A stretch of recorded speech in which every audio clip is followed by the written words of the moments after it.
Hello, I'm Raymond and you're watching Nightline. The top stories. PM urges for quick solution to escalator Ottergate problems at Johor Bahru CIQ.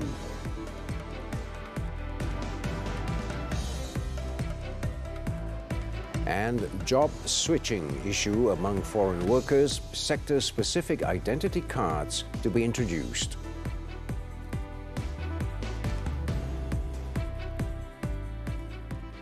Good morning.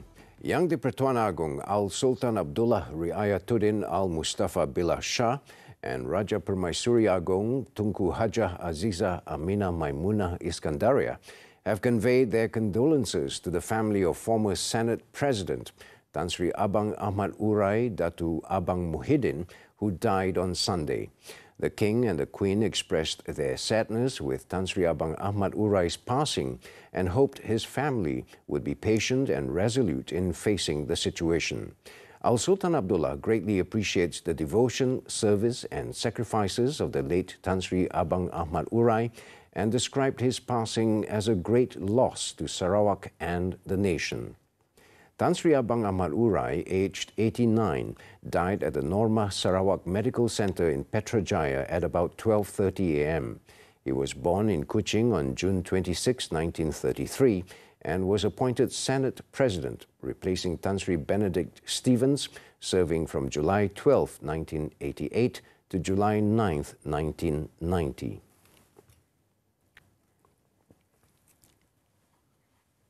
Prime Minister Datuk Sri Ismail Sabri Yaakob wants the problem of the defective escalator and Otter Gate for Malaysian passport holders at the Customs, Immigration and Quarantine CIQ complex at Bangunan Sultan Iskandar in Johor Bahru to be resolved immediately.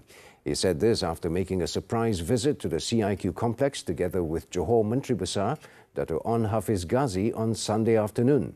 Taking to his Facebook page after the visit, the Prime Minister said he found the facilities, including for public transport, to be in good order, except for the defective escalator and Otter Gate for Malaysian passport holders. According to Datuk Sri Ismail Sabri, the shortcomings should be rectified urgently for the benefit of Keluarga Malaysia and travellers from outside, as it is one of the main gateways into the country. The CIQ complex had previously made headlines for its long queues. Datuk On Hafiz, in sharing about this on his Facebook page, thanked the Prime Minister for making the visit, expressing his appreciation to Datuk Sri Ismail Sabri for his willingness to go down to the ground and see for himself the situation at the CIQ.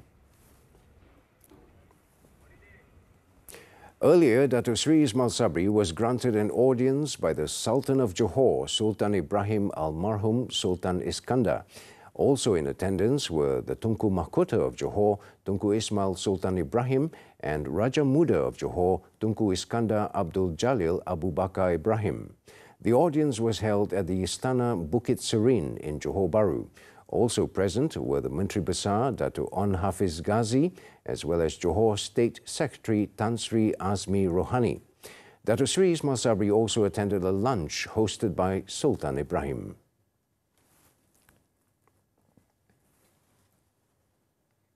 Later at night, the Prime Minister called on members of Keluarga Malaysia to adopt the concept of tasamuh, an Arabic term meaning tolerance or open-mindedness. He said this meant that there should be an attitude of acceptance and mutual respect for the various religions and cultures practiced in the country. Tasamuh adalah istilah yang terkait dengan akhlak terpuji. Dalam Islam, ada banyak sikap dan perbuatan baik yang harus diterapkan dalam hidup. Bagi negara yang memiliki bangsa dan budaya yang majmuk seperti Malaysia, sikap toleransi atau tasamuh sangat penting sebagai alat menyatu padukan kita semua. Datuk Sri Ismail Sabri said this when officiating the 2022 National Al-Quran Recitation and Memorization Competition at Dewan Besar Pusat Islam Iskandar in Johor Bahru on Sunday night. He added that the diversity of cultures and customs in Malaysia was a uniqueness that should be celebrated, stressing that any culture that is not against the Islamic faith can be accepted without any stigma and discrimination. The Human Resources Ministry will introduce a new system, an identity card by sector, to address the problem of foreign workers in the country who are reported to have switched to other sectors arbitrarily. Its Minister Datuk Sri M. Saravanan said the high demand in the plantation sector following the increase in oil palm prices caused plantation owners to be willing to pay more, resulting in workers switching to the sector. Sebab satu lagi masalah yang saya lihat, kalau kita mengikut bayaran levy, untuk sektor pertanian adalah lebih murah. Maka ramai majikan walaupun mereka dalam sektor-sektor lain, mereka membawa masuk pekerja asing dengan saluran pertanian kerana mereka boleh bayar levy yang murah. He said this to reporters after officiating the Perak Jamin Kerja Keluarga Malaysia Career Carnival 2022 at the Tapa Youth and Sports Complex in Perak on Sunday. He stressed that the introduction of the identity card system, according to the sector, would ensure that no employer misused employee registration, aside from helping to facilitate the enforcement of the authorities, especially the Immigration Department and the Royal Malaysia Police. Meanwhile, Datuk Sri Saravanan said he was confident that the issue of delays in the entry of foreign workers into the country would be resolved by the end of this month, and employers were asked to be patient while waiting for the time-consuming process of hiring foreign workers. Malaysia will raise the Myanmar issue at the special ASEAN-India Foreign Ministers meeting scheduled to take place on June 16th and 17th in New Delhi. Foreign Minister Datuk Sri Saifuddin Abdullah said among the matters that would be highlighted during the informal meeting with other foreign ministers was the 5-point consensus, including humanitarian aid to Myanmar. Datuk Sri Saifuddin said that ASEAN foreign ministers need to give more serious and deeper thought towards new and creative methods that can be done to solve the problem in Myanmar, including how to fully implement the 5-point consensus, as he stressed that the approach taken must be detailed and with a clear road map. Kita kena nilai ASEAN sendiri ni mampu buat ke tak mampu buat. Kalau tak mampu buat, nak minta tolong dengan siapa? Kita kena tentukan. Kita ada negara-negara dialog. So, kita pilihlah negara dialog mana yang kita nak minta bantuan. He said this during a media conference after launching a basic sign language course for the Persons with Disabilities Unit of the Indra Mahkota Parliamentary Service Centre and handing over aid to Hajj pilgrims in Kuantan, Pahang on Sunday. Commenting further, Datuk Sri Saifuddin, who is also the Indra Mahkota MP, said he would also highlight the issue of the delivery of humanitarian aid to Myanmar so that it would be done fairly, equitably and without discrimination. He added the Myanmar issue is serious and needs to be resolved immediately as the number of refugees and deaths is increasing. Datuk Sri Saifuddin said Malaysia has stressed to Myanmar that the issue happening there is no longer an internal issue, as their people have fled and have started burdening other countries. This includes some 1.2 million people in Bangladesh and about 150,000 more in Malaysia. He also informed that several countries have expressed their readiness to increase their acceptance of more Myanmar refugees in Malaysia to be resettled there. Despite the abolishment of the approved Permit AP or import quota for some food items, as recently announced by the government, any entry of halal food is still subject to the trade descriptions in certification and marking of halal order. Department of Islamic Development Malaysia, JAKIM's Malaysia Halal Council Secretariat, said to ensure the halal status of imported food, they have recognized 84 foreign halal certification bodies from 46 countries around the world.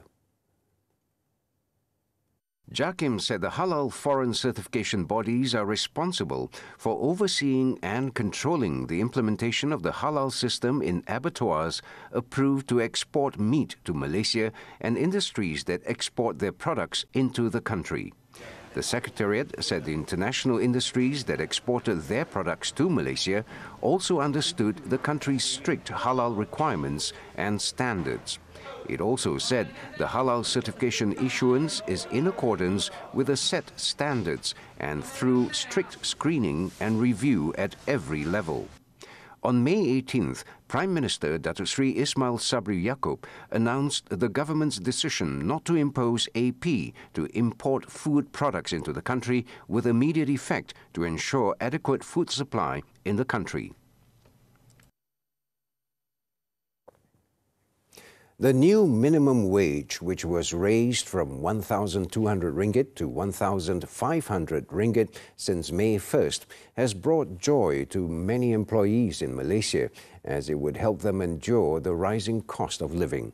However, some quarters have complained that employers have taken the opportunity to exploit workers by cutting or reducing their allowances and other benefits after the wage floor was raised.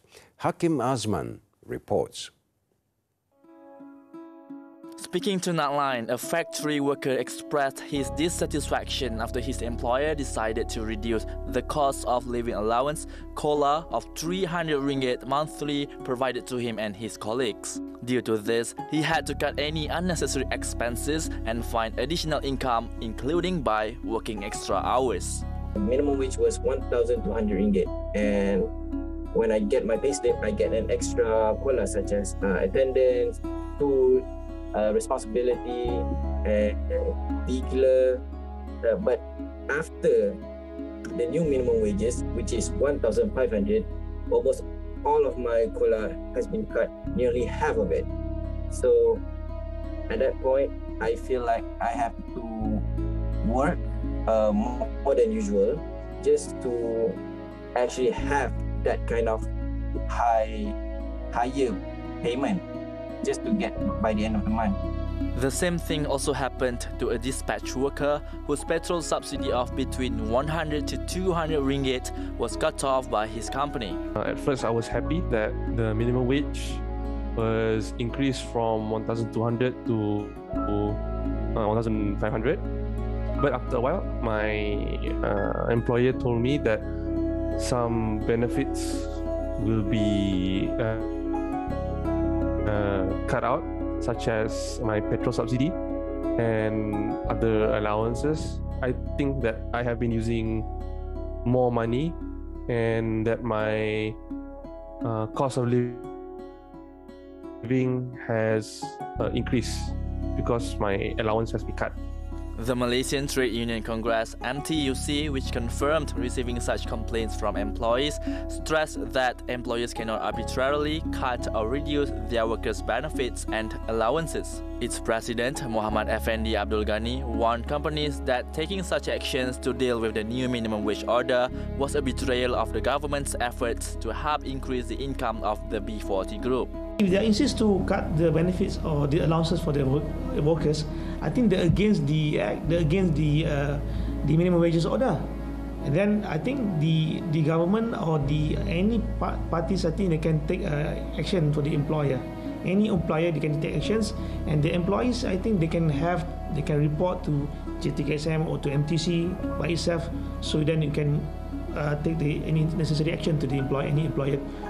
Muhammad Effendi also urged labour departments to be proactive by checking if companies had paid the new minimum wage rate and ensure every complaint received was dealt with immediately.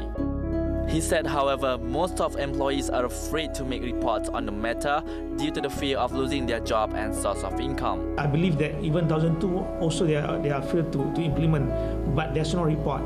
You know why? Because there's no report. Because no, this is survival. We're talking about survival. The most employees now, they are afraid to report because maybe they will lose the job. This is our main issue. That's why so far, after a month, we received 2 reports. Then I suspect that maybe more report will come in within a year. Meanwhile, the Malaysian Employer Federation (MEF) urged employers in the country to follow the newly approved minimum wage, no matter how difficult it is, as part of doing businesses. In a short statement issued to Nightline, its president, Datuk Sheikh Hussein Sheikh Osman, said the MEF believed that all its member employers have raised the salary rate. However, he did not rule out that there may be a small number of employers who refused to comply with the order. The cutting or reduction of workers' benefits after the wage floor has been raised can have a negative impact on the workforce. Although the new minimum wage will lead to the cost of doing business to increase, it could help to improve the welfare of low-paid workers and ensure a more sustainable labour market. Hakim Azman, TV3.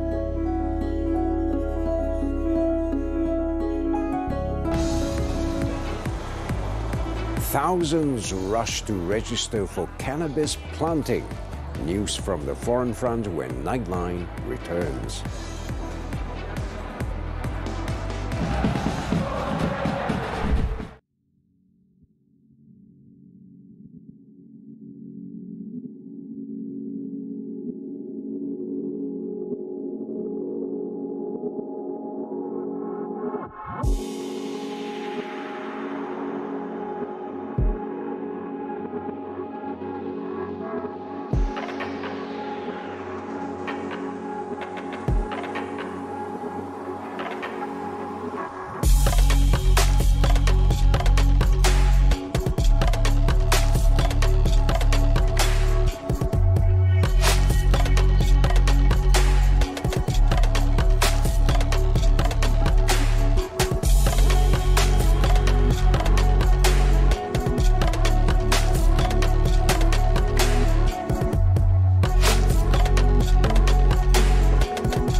Foreign news. In Thailand, more than 150,000 people registered to grow marijuana and hemp this week as the country became the first in Asia to decriminalize cannabis in a bid to promote its wider use in medicines, food and cosmetics.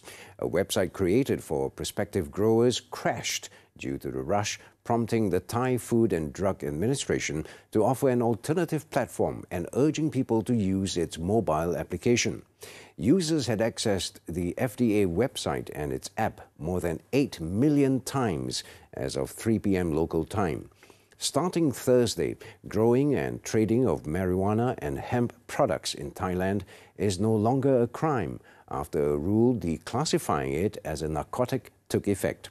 Clinics and restaurants can serve cannabis-infused dishes and drinks with less than 0.2% of the plant's main psychoactive compound.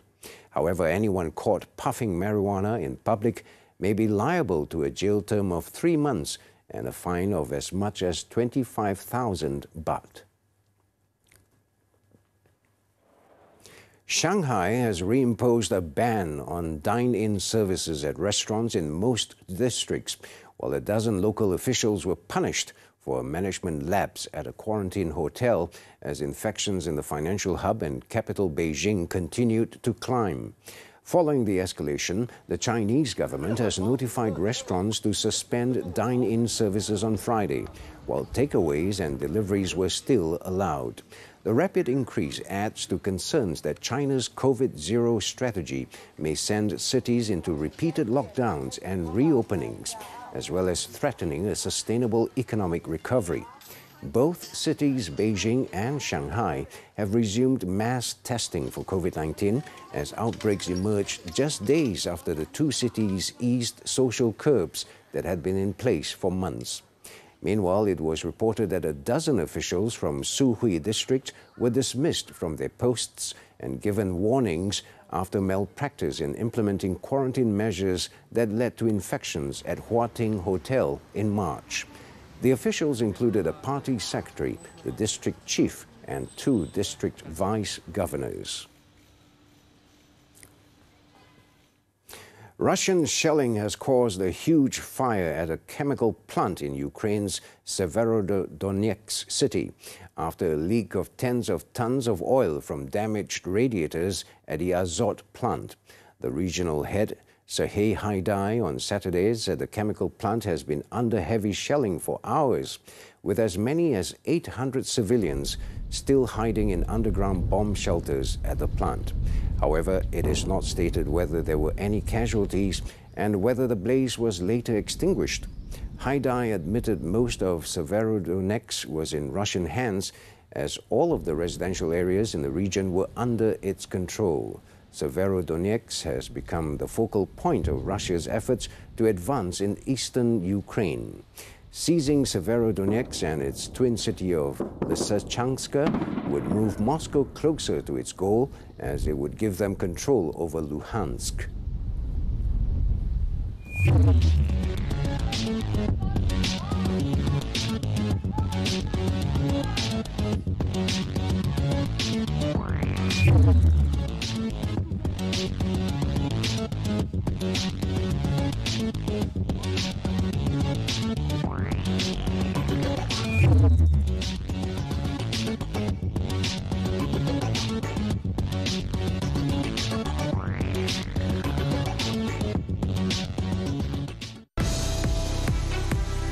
Schwartzel wins $4 million LIV jackpot.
International Series, former Masters champion Charles Schwartzel secured an incredible $4.75 million payday with victory in both the individual and team events.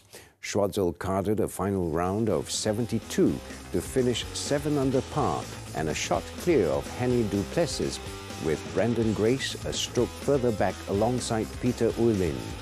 The South African trio were all part of Stinger Golf Club in the four-man team event, meaning they and teammate Louis Oosthuizen shared $3 million with Schwarzel's first prize of $4 million, matching his earnings from last 4 seasons on the PGA Tour. Schwarzel's victory ended a tumultuous launch week for the breakaway circuit, which is backed to the tune of $250 million by Saudi Arabia's public investment fund, PIF.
Still to come on Nightline, vape liquid worth 1.8 million ringgit seized. Stay tuned.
Assemblyman pleaded not guilty at the Muar Magistrates Court to a charge of outraging a woman's modesty.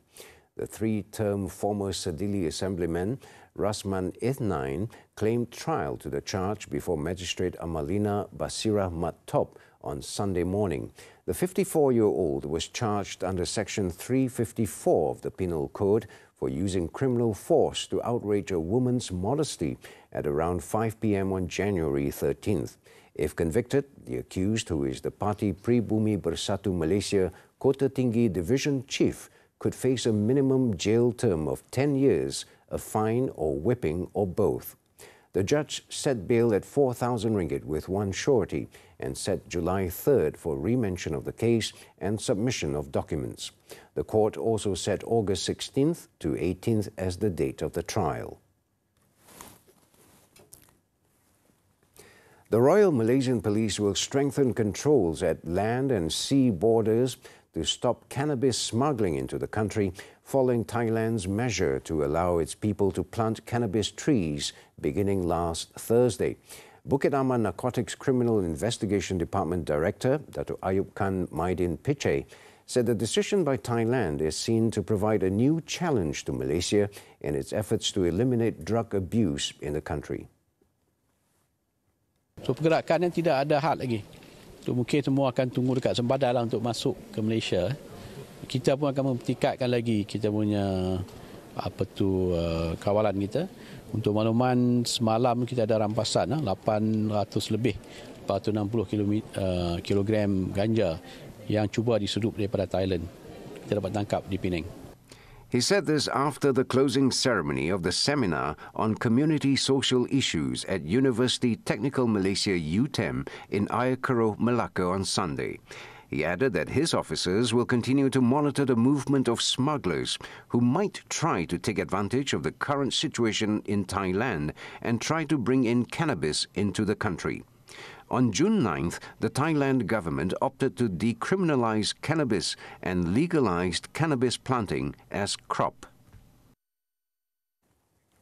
An attempt to smuggle some 21,600 bottles of vape liquid worth 1.18 million ringgit across the border to Thailand was successfully thwarted when authorities intercepted a lorry carrying the goods near Tumpat, Kelantan.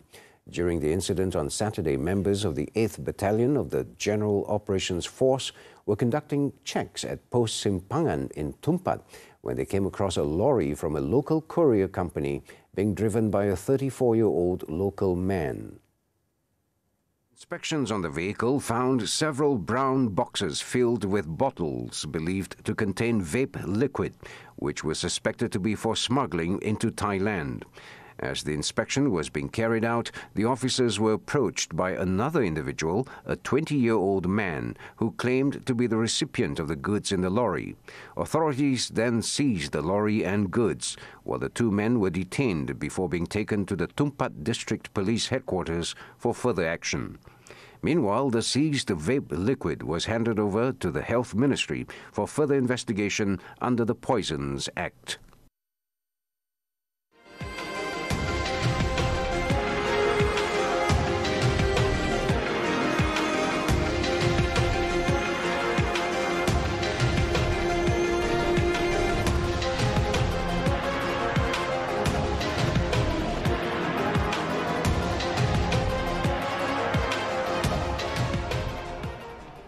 That's all for Nightline this time around.